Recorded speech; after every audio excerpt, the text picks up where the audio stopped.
일본이라는 나라가 지도상에서 사라질 것이라는 전문가들의 놀라운 의견이 나왔습니다. 일본은 이미 미국과의 금리 차이로 엔화가 휴지 조각이 되었고 러시아의 보복 조치로 수출 수입이 막혔습니다. 충격적인 것은 경제 위기, 심각한 에너지 위기에 처해 있는 일본을 모든 국가가 외면하고 있다는 것입니다.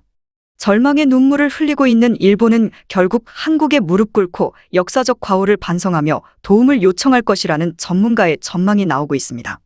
과연 한국은 일본의 사과를 받아들여야 할지 또한 일본에 무엇을 요구해야 할지 같이 살펴보겠습니다. 최근 일본 엔화 가치가 끝없이 추락하고 있습니다. 지난 22일 도쿄 외환시장에서 미 달러화 대비 엔화 환율은 136.6엔 수준까지 하락해 1998년 아시아 외환위기 이후 24년 만에 최저 수준을 기록했습니다. 일본의 4월 엔화 기준 수입 물가는 43.3% 올랐고 소비자 물가도 2.1% 올랐습니다. 잃어버린 30년간 물가 상승을 거의 경험해 보지 못했던 일본으로선 사상 초유의 인플레이션을 경험하고 있습니다. 향후 인플레이션을 잡기 위한 미국과 전 세계 중앙은행의 금리 인상 행보가 지속될 전망이어서 일각에서는 연내 엔화가 달러당 150엔 수준까지 약세를 나타낼 것이라는 전망까지 제기되고 있습니다. 엔화 가치 추락으로 수입 물가가 올라 생활 물가 상승에 돈이 휴지 조각이 되고 있는 일본인들의 삶은 이미 파탄나 있습니다. 조사업체 데이코쿠 데이터뱅크 자료를 보면 2022년 6월 전국의 기업 도산 건수는 517건으로 지난해 같은 달보다 12.1% 늘었습니다. 이 수치가 늘어난 것은 2020년 7월 이후 1년 10개월 만입니다. 도산 업체 대부분이 중소기업입니다. 저렴한 상품만 파는 백엔숍이나 목욕탕, 세탁소 등 중소 영세 업체들은 이미 일본의 모든 곳이 폐업했다고 봐도 무방할 정도로 사라졌습니다. 한마디로 일본의 실물 경제는 위기를 넘어 재앙 수준인 것입니다. 그동안의 엔화는 글로벌 경제의 위기가 있을 때마다 금이나 미국 달러, 스위스 프랑과 함께 안전자산으로 함께 묶여 매입 수요가 늘고 가치가 상승하는 것이 일반적이었습니다. 그런데 최근 우크라이나 전쟁 장기화와 디폴트 위기, 스태그플레이션 등 시장의 불확실성이 고조되자 엔화 가치는 기존 상식과는 반대로 급격히 나락으로 떨어지고 있습니다. 이미 일본은 약소국으로 밀려났다는 이야기입니다. 현재 외환시장에서 급격한 엔화 약세를 초래하는 직접적인 원인으로 미국과 일본에 벌어진 금리 차이를 꼽을 수 있습니다. 미 연준은 인플레이션 억제를 위해 지난 5월 0.5%포인트 인상에 이어 지난 15일 0.75%를 인상하는 소위 자이언트 스텝을 취했습니다. 유럽중앙은행 ECB도 상황이 다르지 않습니다. 오는 7월 기준금리를 0.25% 인상하고 9월에는 빅스텝을 취할 가능성에 대한 전망이 나오고 있습니다. 반면 일본중앙은행 BOJ는 국제금융시장에서 나홀로 저금리와 양적 완화 정책을 지속하고 있습니다. 현재 일본은 환율 방어를 위해 금리를 올리고 싶어도 올릴 수 없는 상황이기 때문입니다. 결국 일본은 이러지도 저러지도 못하고 자국이 망하는 걸 스스로 지켜보는 수밖에 없습니다. 엎친 데 덮친 격으로 러시아의 푸틴 대통령이 일본에 대한 보복을 본격화하기 시작했습니다.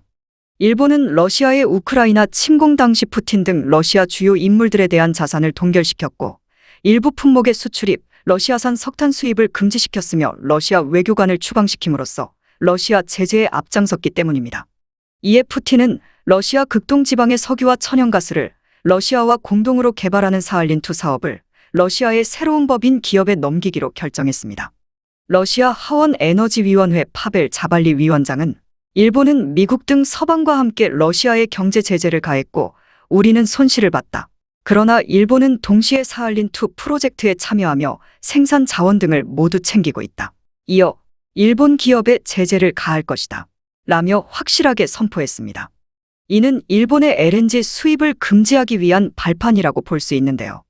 사할린2 사업의 일본 기업 지분은 23%이고 일본은 사할린2 사업에 진출한 일본 기업을 통해 일본의 LNG 수입 비중의 9%를 러시아산 LNG로 충당해온 일인데 푸틴이 러시아 법인을 바꿔버림에 따라서 일본 기업이 사할린2 사업에서 퇴출되고 러시아산 LNG 수입도 중지될 위기에 몰렸습니다.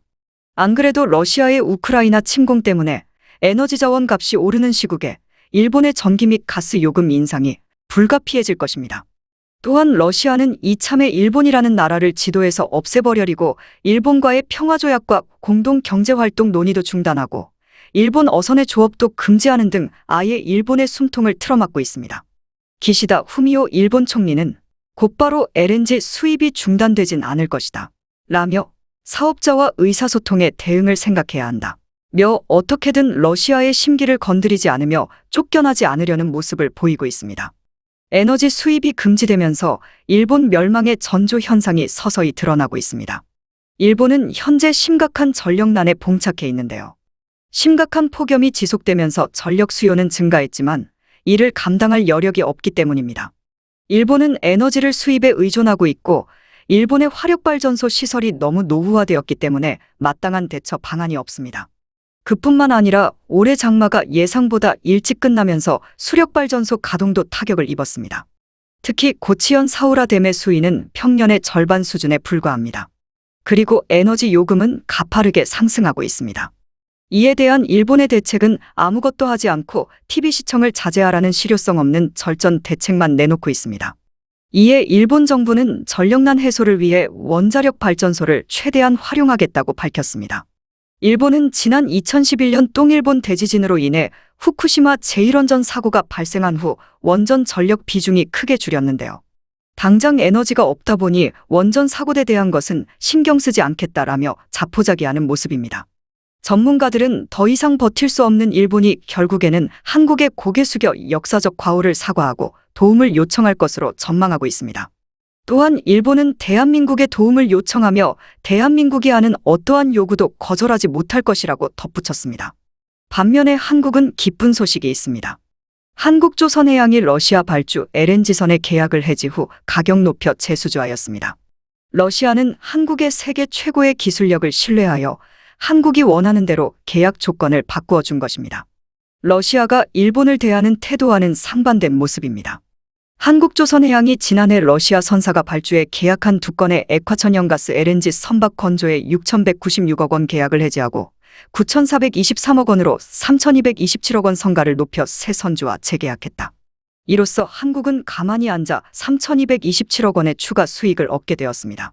위기에 처한 일본과 세계적으로 기술력을 인정받고 있는 한국의 온도차 알아보았습니다. 감사합니다. 좋은 하루 보내세요.